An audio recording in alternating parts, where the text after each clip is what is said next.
Hi everyone, today we will talk about how to fix or how to solve a restricted messenger account.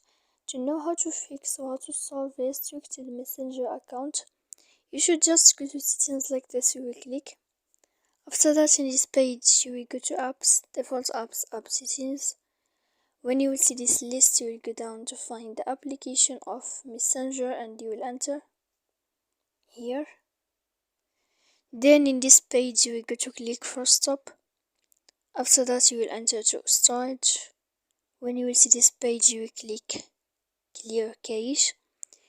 Then you will go to click clear data. And after all that, you can turn off your phone.